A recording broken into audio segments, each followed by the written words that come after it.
Hello student, hello Hindi में आपका स्वागत है। आज मैं आपके सामने बाल लीला सूरदास जी द्वारा रचित प्रश्न उत्तर लेकर आई हूँ, जिसमें आपसे कुछ पंक्तियाँ देकर उनसे प्रश्न पूछे जाते हैं। तो यहाँ पर कुछ पंक्तियाँ हैं और फिर उससे आधारित प्रश्न हैं और उत्तर भी हैं। चलिए पढ़ते हैं। पहला नंबर देखिए। शोभित कर नवनीत लिए, गुटुरन चलन रेणु तन मंडित, मुख दधि लेप किए, चारु कपोल लोल लोचन, गोरोचन तिलक दिए, लट लटकनी मनुमत मधुप गन मादक मधु ही पिए।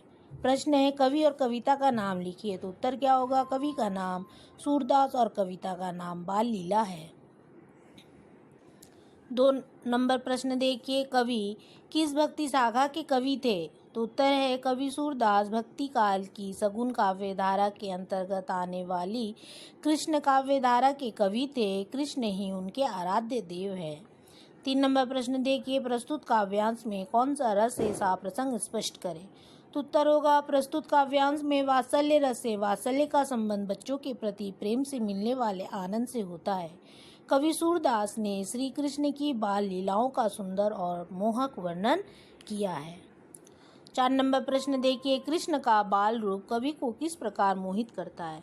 उत्तर है सूरदास श्री कृष्ण के बाल रूप से बहुत प्रभावित है। वे उनकी बाल क्रीड़ाओं से अत्यंत मोहित हैं। उनका रूप स्वरूप एक दिव्य आनंद प्रदान करता है। कृष्ण का माखन लेकर चलना, घुटनों के बल चलना, धूल में सना शरीर, मुख पर दही का लेप आदि सम्मोहन भाव देते हैं। इसलिए कवि सूरदास ने उनके ऐसे ही रूप स्वरूप व क्रीड़ाओं का बाल सुलभ वर्णन किया है। 2 नंबर पंक्तियाँ प्रश्न देखिए। मैया मोही दाऊ बहुत खिजायो, डैश डैश गोरी नंज जसोदा गोरी तू कत श्याम शरीर। तो ये पंक्तियाँ हैं। इसमें प्रश्न देखिए। दाऊ का क्या अर्थ है, वह किसे खिजाता है? यहाँ दाऊ का अर्थ बलराम से है। वे कृष्ण के बड़े भाई है, वे कृष्ण को खिजाते हैं। 2 नंबर प्रश्न देखिए। मोल को लीनों का क्या आशय है? तो उत्तर देखिए। मोल को लीनों का अर्थ खरीद कर लाया हुआ है। बलराम बाल रूप कृष्ण को छेड़ते हैं कि उन्हें बाहर से खरीदा गया, क्योंकि उनका जन्म इस घर में नहीं हुआ है। 3 नंबर प्रश्न देखिए। नंद और यशोदा का संदर्भ किस लिए उभारा गया है? नंद और यशोदा गोरे शरीर वाले हैं। बच्चे जब अपने किसी साथी को छेड़ते या खिजाते हैं तो वे तरह तरह के तर्कों का प्रयोग करते हैं। बलराम आयु में बड़े हैं। वे तर्क देते हुए कहते हैं कृष्ण सांवले रंग वाला है, तो नंद व यशोदा उनके माता पिता कैसे हो सकते हैं? अवश्य ही वह बाहर से लाकर पाला जा रहा कोई बाहरी बच्चा है। 4 नंबर प्रश्न देखिए। प्रस्तुत पद के आधार पर कवि की भक्ति भावना का उल्लेख करें। प्रस्तुत पद में सूरदास ने श्री कृष्ण की बाल लीलाओं को सुंदर व आकर्षक वर्णन किया है। उन्होंने भक्ति का ऐसा मार्ग चुना है जिसका संबंध वात्सल्य रस से। वे भगवान श्री कृष्ण के बाल रूप का मनोवैज्ञानिक वर्णन करते, इसलिए उन्हें हिंदी के वात्सल्य रस के सम्राट के रूप में जाना जाता है। अब प्रश्न उत्तर में आते हैं। पहला प्रश्न देखिए। खेलने में को घुसैया पद में कृष्ण और सुदामा के बीच किस बात पर तकरार हुई? उत्तर देखिए। खेलने में को घुसैया पद में कृष्ण और सुदामा के बीच हार जीत की बात पर तकरार हुई। सुदामा खेलते समय हमेशा जीत जाते हैं, जबकि कृष्ण हारने की वजह से रूठ कर चले जाते हैं। कृष्ण की यह हरकत देखकर सभी दोस्त कृष्ण से गुस्सा हो जाते हैं। 2 नंबर प्रश्न देखिए। खेल में रूठने वाले साथी के साथ सब क्यों नहीं खेलना चाहते? उत्तर देखिए। खेलते वक्त जो साथी रूठ जाता है उससे अन्य साथी भी परेशान होते हैं, क्योंकि एक खेल में सभी बच्चों की भागीदारी समान रूप से होती है। जो हारे उनको दूसरों के खेलने पड़ता है, परंतु जो बच्चे अपने हारने पर क्रोधित हो जाते हैं और अन्य बच्चों को खेलने के लिए मौका नहीं देते, उनके साथ कोई खेलना पसंद नहीं करता। सभी बच्चे साथ मिलकर खेलना चाहते हैं और रूठने वाले बच्चों से दूर रहना पसंद करते हैं। 2 नंबर प्रश्न देखिए। खेल में रूठने वाले साथी के साथ सब क्यों नहीं खेलना चाहते?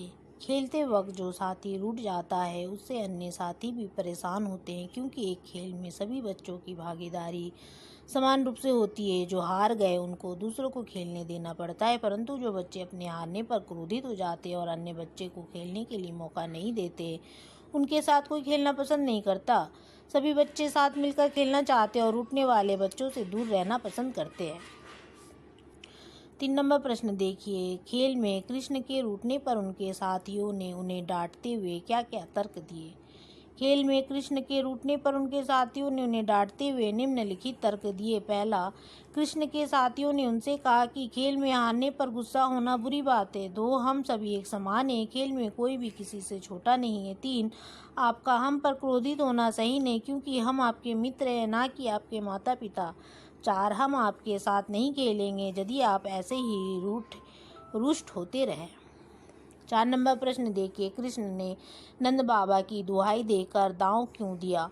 कृष्ण अपने पिता नंद से कहते हैं अब वह खेल में सभी को बराबर खेलने का मौका देंगे और वह सभी को परास्त करेंगे। कृष्ण ने नंद बाबा की दुहाई देकर दांव इसलिए दिया क्योंकि वह चाहते थे कि सभी लोग उन पर विश्वास करें।